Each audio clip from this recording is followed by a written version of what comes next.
SF9 is one of my favorite K-pop groups, and I don't think I've fallen in love with a group as fast as I fell in love with SF9. And so I wanted to make this video to look back on 2017 and all of the things that SF9 has accomplished over this year, because they have done a lot of things this year.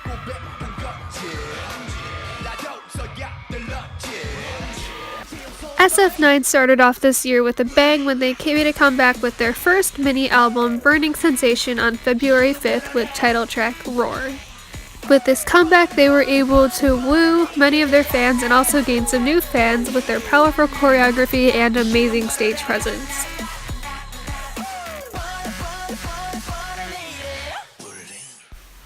SF9 then went on to make a speedy comeback on April 17th with their second mini album, Breaking Sensation, and title track Easy Love. Easy Love took a bit of a different direction than their previous title tracks did, but they still managed to wow fans with their amazing choreography, powerful vocals, and they were even able to show off a different side of themselves and cemented themselves as boyfriend idols in the minds of many fans.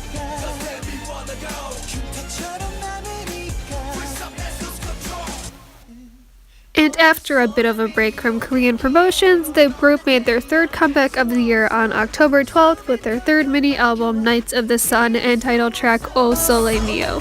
The group received praise from fans and non-fans alike for their use of a Latin-inspired title track, which is a sound that is not commonly used in K-pop.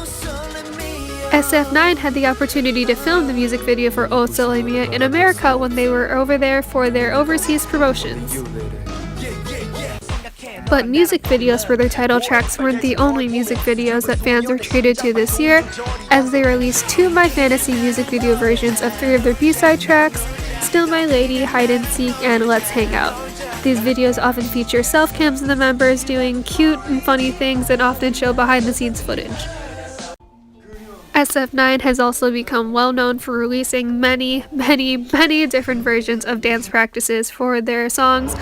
We've gotten everything from a Sona Fast version to costume versions to part splits versions, high school versions, Valentine's versions, and a whole lot of different things. Honestly, I love it that fantasies are treated to so many different versions of their dance practices. I think that FNC is experimenting with the type of content they release with SF9, considering SF9 is their first ever dance group, and I think that FNC is just having fun with it, and honestly, I'm not going to complain, because the more SF9 content we get, the better. I have included only some of their many different versions of their dance practices here, but just take my word on it that there's a lot of different ones here.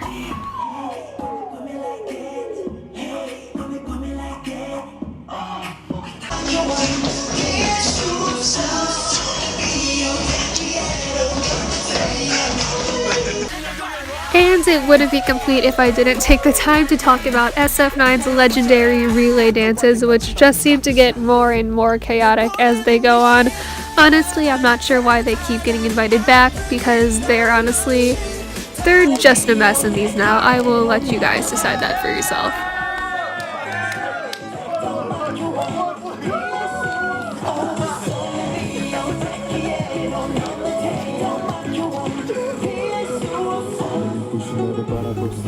Individual members also had their share of activities this year, with Raroon landing his first ever acting role in a TV drama in School 2017.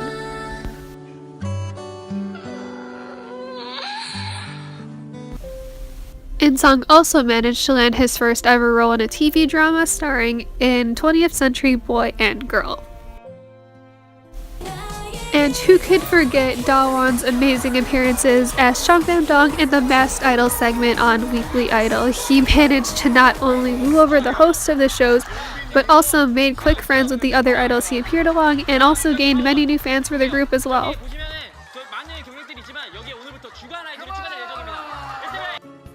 And who didn't fall in love with Raroon on Lipstick Prince being basically perfect boyfriend material? The group as a whole also made their share of variety appearances through shows on TV as well as V Live shows as well. They showed off many variety talents as a group as well as individual talents, including Hui Young's very strange bone-cracking talent. Royoon used his very large arms in order to scam the producers out of as much ice cream as they possibly could. And probably my favorite discovery of SF9's variety skills was the discovery that the rapper line are basically all dolphins. I will just leave you with this clip and say no more about that.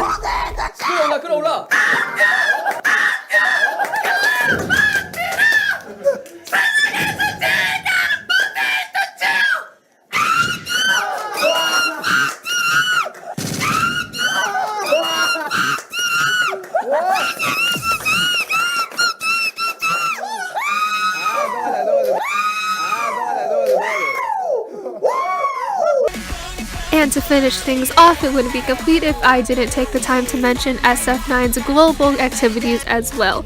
They made their official debut in Japan, as well as making 2 other comebacks as well, one with a single album and one with a full album, both of which just included Japanese remakes of their Korean songs.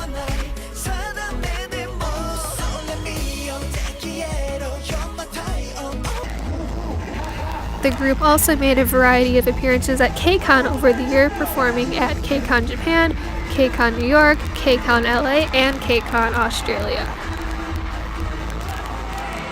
They also had an Asia fan meeting tour, which included many cities around various Asian countries, as well as a mini fan meet in North America, and visited 3 cities in America.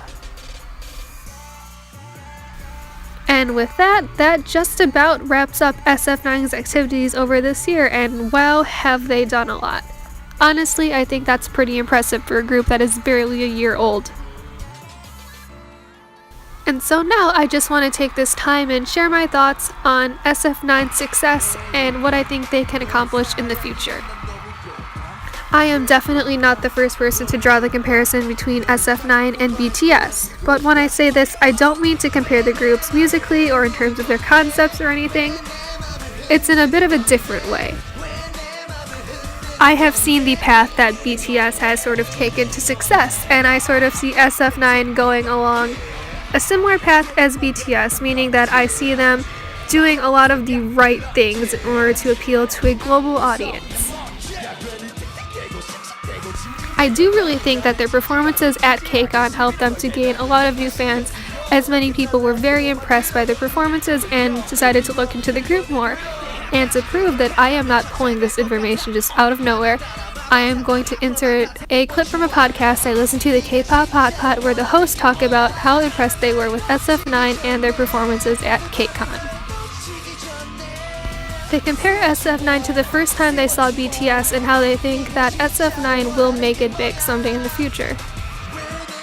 I was hoping to have that BTS moment. I was hoping to have that moment where I see a group that I'm not familiar with and they make my mouth drop and I immediately want to buy their music. Yeah. Like BTS did that for us in 2014. Had no idea who they were, didn't really care for them. I remember seeing like one video of them before KCON, didn't think much of it, but after seeing them at KCON, totally changed my perspective. And thankfully, SF9 gave me that experience again. Yes, for all 3 of us. SF9 is also very active on Twitter, something BTS also did, and they even have designated emojis that they use when they post to differentiate between the members.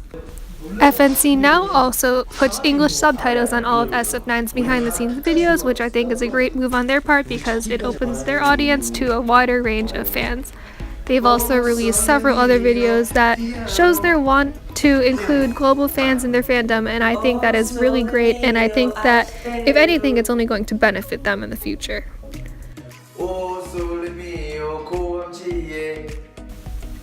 SF9 also recently did an interview with Billboard, which is very impressive for a group that is so new as them in the industry. And considering InSong also speaks English very well, it also helps to sort of bridge the language gap that many K-pop groups face that don't have a member that speaks English. And to end this video off, I just want to say how proud I am of SF9 and all of the things they've accomplished this year, and I can see them definitely only becoming more and more popular in the future.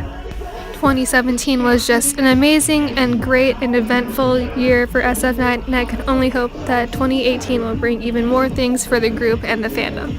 I hope you guys enjoyed this video looking back on 2017 with SF9, and I will see you in the next video. Bye!